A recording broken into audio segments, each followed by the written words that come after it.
அன்புள்ள ஆண்டவரே, மீண்டும் உம்முடைய பலத்த கிருபை இந்த நித்திரை என்று எங்களை விழிக்கச் செய்து, மீண்டும் ஒரு புதிய நாளை காண்பதற்கு எங்களுக்கு அருள் புரிந்தீர். நன்றி ஆண்டவரே.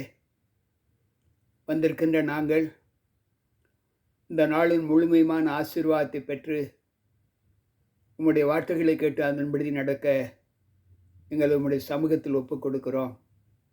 எங்களை ஏற்று பலப்படுத்தும். ஆண்டவர் இயேசு கிறிஸ்துவின் நாமத்தில் ஜெபிக்கிறேன் நல்ல பிதாவே, ஆமென். அன்பு பிள்ளைகளே, மீண்டும் கர்த்தருடைய வார்த்தைகளை கேட்பதற்கு வந்திருக்கிற உங்கள் அனைவருக்கும் ஆண்டவர் இயேசு கிறிஸ்துவின் நாமத்தில் இந்த வியாழக்கிழமையின் காலையின் வாழ்த்துக்களை தெரிவித்துக் கொள்கிறேன். கர்த்தர் நம்மோடு இருப்பாராக. இந்த நாளிலும் நாம் 1 யோவானின் புஸ்தகத்திலிருந்து சத்திய வார்த்தைகளை தியானித்து கொண்டு இருக்கிறோம். இன்றைக்கு 1 யோவான் 5வது அதிகாரத்தை குறித்து தியானிக்கிறோம். இந்த 5வது அதிகாரத்தில் 21 வசனங்கள் பதிக்கப்பட்டு இருக்கிறது. இந்த 5வது அதிகாரம் நம்மை ஒரு சத்தியத்தின் பாதையில் இருந்து நம்மை வழி நடத்துகிற ஒரு அதிகாரம். தீமையானவர்களுக்கு நாம் நம்மை ஒப்புக் கொடுக்காதபடி தேவன் யார் என்பதையும் அவருக்குள் நடக்கிற பிள்ளைகள் எப்படிப்பட்டவர்கள் என்பதையும் இந்த சத்தியம் நமக்கு வெளிப்படுத்தி காண்பிக்கிறது. ஆவியானவர் சொல்கிறார், இயேசுவானவரே கிறிஸ்து என்று விசுவாசிக்கிற எவனும் தேவனால் உண்டாயிருக்கிறான். பிறப்பித்தவரிடத்தில் அன்பு கூறுகிற எவனும் அவரால் பிறக்கப்பட்டவனிடத்திலும் அன்பு கூறுகிறான். நம்மை உருவாக்கினவர் கர்த்தர், நம்மை சிருஷ்டித்தவர் கர்த்தர், நம்மை பிறக்கச் செய்தவர் கர்த்தர். பெறச் செய்கிறவராகிய நான் பெறச் செய்யாமல் இருப்பேனோ, பிரசவிக்கச் செய்கிற நான் பிரசவத்தை தடுப்பேனோ என்று ஏசாயா 66:9 நாம் வாசிக்கிறோம். எனவே இந்த வாசகத்தில் அவர் நம்மை பிறக்கச் செய்வதவர், அவரிடத்தில் அன்பு கூறுகிற நாம் அவரும் நம்மிடத்தில் அன்பு கூறுவேன் என்று சொல்லுகிறார்.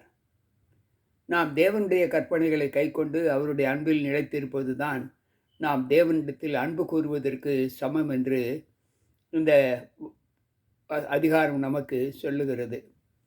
தேவனுடைய கற்பனைகளை கைக்கொள்ளுகிற இடத்தில் தேவ அன்பு எந்நாளும் பூரணப்பட்டிருக்கும். அவன் பாவம் செய்ய மாட்டான் என்று ஆண்டவர் சொல்லுகிறார். ஏனென்றால் தேவனால் பிறந்த எவனும் உலகத்தை ஜெயிக்கிற ஜெயத்தை கொண்டவனாக இருக்கிறான். அந்த அப்படிப்பட்ட விசுவாசமே உலகத்தை ஜெயிக்கிற ஜெபம் என்று ஆண்டவர் சொல்லுகிறார். இயேசுவானவர் தேவனுடைய குமார் என்று விசுவாசிக்கிறவன் உலகத்தை ஜெயிப்பான். விசுவாசியாதவன் உலகத்தை ஜெயிக்க மாட்டான் என்று ஆண்டவர் சொல்லுகிறார். இயேசு கிறிஸ்துவாகி இவரே ஜலத்தினால் இரத்தத்தினாலும் பிறந்தவர், ஜலத்தினால் மாத்திரமல்ல இரத்தத்தினாலும் பிறந்தவர் என்று இந்த வசனம் நமக்கு சொல்லுகிறது.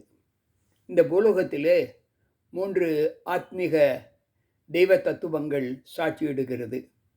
ஒன்று பிதா, வார்த்தை, பரிசுத்த ஆவி. இந்த 3மே ஒன்று என்று வேதம் சொல்லுகிறது. அதே போல பரலோகத்தில் சாட்சியிடுகிறவர்கள் 3, பிதா, வார்த்தை, பரிசுத்த ஆவி என்று. இந்த 3 ஒன்றாய் இருக்கிறார்கள் என்று சொல்லப்பட்டு இருக்கிறது. அப்படி என்றால் இந்த 3 குணங்களுமே, இந்த 2 தத்துவங்களிலுமே ஒன்றாகிய தேவன் கர்த்தர் ஒருவரே என்பதை நமக்கு சொல்லி காட்டுகிறது. என்னென்று உங்களுக்கு வேறு தேவர்கள் உண்டாகி இருக்க வேண்டாம் என்ற முதலாவது பிரமாணத்தின் அடிப்படையில் இந்த வார்த்தையை நமக்கு கொடுக்கிறது.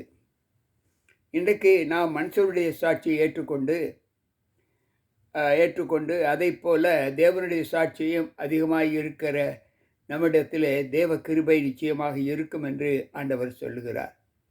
தேவனுடைய குமாரனிடத்தில் விசுவாசமாய் இருக்கிறவன் அந்த சாட்சியை தனக்குள்ளே கொண்டு இருக்கிறான். தேவனுடைய குமாரனிடத்தில் விசுவாசியாய் இல்லாதவன் அவருடைய சாட்சியை கை கொள்ள மாட்டான். ஏனென்றால் தேவன் நமக்கு நித்திய ஜீவனை கொடுத்திருக்கிறார். அந்த நித்திய ஜீவன் அவருடைய குமாரனில் இருக்கிறது என்று வேதம் சொல்லுகிறது. குமாரனை உடையவன் ஜீவன் உடையவன், குமாரன் இல்லாதவன் ஜீவன் இல்லாதவன் என்று ஆண்டவர் சொல்லுகிறார். உங்களுக்குள்ளே நித்திய ஜீவன் உண்டென்று நீங்கள் சொல்லுகிறீர்கள். அந்த நித்திய ஜீவனை உடையவர் ஆண்டவராக இயேசு கிறிஸ்து என்றுதான் வேதம் சொல்லுகிறது. நாம் எதையாயிலும் அவருடைய சித்தத்தின்படி கேட்டால் அவர் நிச்சயமாகவே நமக்கு கொடுப்பார். நாம் எதை கேட்டாலும் அவர் நமக்கு செவி கொடுக்கிறார் என்பதை நாம் அறிந்திருந்தோமானால் அவரிடத்தில் நாம் கேட்டவைகளை பெற்றுக்கொள்ள எல்லாவற்றையும் நாம் பெறுவோம் என்று ஆண்டவர் சொல்லுகிறார். இந்த லோகத்தில் நாம் வாழ்கிற காலங்களில் நாம் எந்தவித பாவங்களும் செய்யாத பிள்ளைகளாக நம்முடைய வாழ்க்கையை ஆண்டவருக்கு ஒப்பு கொடுக்க வேண்டும். ஏனென்றால் பாவங்களில் மரணத்துக்கு ஏதுவான பாவம், மரணத்துக்கு ஏதுவில்லாத பாவம் உண்டு என்று இங்கே யோவான் நமக்கு குறிப்பிட்டு காண்பிக்கிறார். அப்பொழுது இங்கு ஆண்டவர் சொல்லுகிற வார்த்தை, ஒருவன் மரணத்துக்கு ஏதுவில்லாத ஒரு பாவத்தை தன் சகோதரன் செய்ய கண்டால் அவனுக்காக வேண்டிக் கொள்ள கடவன். அப்பொழுது அவனுக்கு ஜீவனை கொடுப்பார். ஏனென்றால் மரணத்துக்கு ஏதுவல்லாத பாவம் உண்டு, அதை குறித்து வேண்டுதல் செய்ய நான் சொல்லேன் என்று சொல்லுகிறார். யாராவது மரணத்துக்கு ஏதுவான பாவத்தை செய்தால் அதற்காக வேண்டுதல் செய்ய வேண்டாம் என்று இங்கு ஆண்டவர் சொல்லுகிறார். மரணத்துக்கு ஏதுவல்லாத பாவத்தை செய்தவர்களுக்கு, மரணத்துக்கு ஏதுவான பாவத்தை செய்தவர்களுக்கு நாம் மன்றாடக்கூடாது, அவனுக்காக நாம் தேவ சமூகத்தில் விண்ணப்பம் செய்யக்கூடாது என்று ஆண்டவர் சொல்லுகிறார். இந்த லோகத்திலே பாவம் எதென்றால் அநீதியெல்லாம் பாவம்தான். என்றாலும் மரணத்துக்கு ஏதுவான பாவம் உண்டு என்று சொல்லுகிறார். அன்பு பிள்ளைகளே, அப்படி என்றால் பாவம் செய்யாத மனிதர் யார்? இந்த யோவான் சொல்லுகிறார், தேவனால் பிறந்த எவனும் பாவம் செய்யான். ஏனென்றால் தேவனால் பிறந்தவனும் அவன் தன்னை காக்கிறான், பொல்லாங்கன் அவனை தொடான் என்று சொல்லுகிறார். அப்படி என்றால் தேவனால் பிறக்காதவன் எவனோ அவன் பாவம் செய்கிறான் என்று வேதம் சொல்லுகிறது. நாம் தேவனால் உண்டாகி இருக்கிறோம் என்றும் உலகம் முழுவதும் பொல்லாங்கன் கையில் கிடக்கிறது என்பதையும் அறிந்திருக்கிறோம்.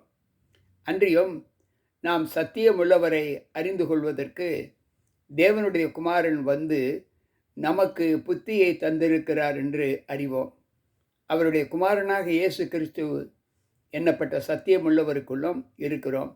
இவரே மெய்யான தேவனும் நித்திய ஜீவனுமாய் இருக்கிறார். அன்பு பிள்ளைகளே, ஆண்டவர்தான் மெய்யான தேவன் நித்திய ஜீவனும் என்று இந்த வேதம் சொல்லுகிறது. இதைத்தான் நாம் யோவான் 17:3 வாசிக்கிறோம். ஒன்றாக மெய் தேவனாக உம்மையும் நீர் அனுப்பின குமாரனாக இயேசு கிறிஸ்துவையும் அறிவதே நித்திய ஜீவன் என்று சொல்லுகிறார். அன்பு பிள்ளைகளே, இந்த வார்த்தைகளை கேட்ட நாம் செய்ய வேண்டியது என்னவென்றால், எனவே நீங்கள் விக்கிரகங்களுக்கு விலகி உங்களை காத்து கொள்வீர்களாக என்று ஆலோசனை சொல்லுகிறார். எந்த சூழ்நிலையில் விக்கிரகத்துக்கு நாம் ஒத்து போய்விடக்கூடாது என்று இந்த வேதம் நமக்கு கற்றுக் கொடுக்கிறது. அன்பு பிள்ளைகளே, யோபுவின் புஸ்தகம் 42வது அதிகாரம் 8வது வசனத்தை நாம் வாசிப்போம் என்றால், அங்கு ஆண்டவர் சொல்லுகிற சத்தியம், ஆதலால் நீங்கள் 7 காளைகளையும் 7 ஆட்டுக்கடாக்களையும் தெரிந்து கொண்டு என் தாசனாகிய மோசேயினிடத்தில் போய் யோபுவினிடத்தில் போய் உங்களுக்காக சர்வாங்க தகன பலிகளை இடுங்கள். என் தாசனாகிய யோபுவும் உங்களுக்காக வேண்டுதல் செய்வான். நான் என் முகத்தை பார்த்து உங்களை உங்கள் புத்தியனத்துக்கு தக்கதாக நடந்தாதிருப்பேன். என் தாசனாகிய யோபு பேசினது போல நீங்கள் என்னை குறித்து நிதானமாய் பேச வேண்டும் என்று சொல்லுகிறார். அன்பு பிள்ளைகளே, யோபுவினுடைய ஜீவிதத்திலே நாம் ஆண்டவரோடு இசைந்திருக்கிற அந்த அனுபவத்தின் தன்மைகளை எப்படி பார்க்கிறோம் சற்று யோசித்து பார்ப்போம். யாக்கோபின் புஸ்தகத்தை நாம் வாசிப்போம் என்றால், யாக்கோபின் புஸ்தகம் 5வது அதிகாரம் அங்கு 16வது வசனம் சொல்லுகிறது, நீங்கள் சொஸ்தமடையும்படிக்கு உங்கள் குற்றங்களை ஒருவருக்கொரு அறிக்கையிட்டு ஒருவருக்காக ஒருவர் ஜெபம் பண்ணுங்கள்.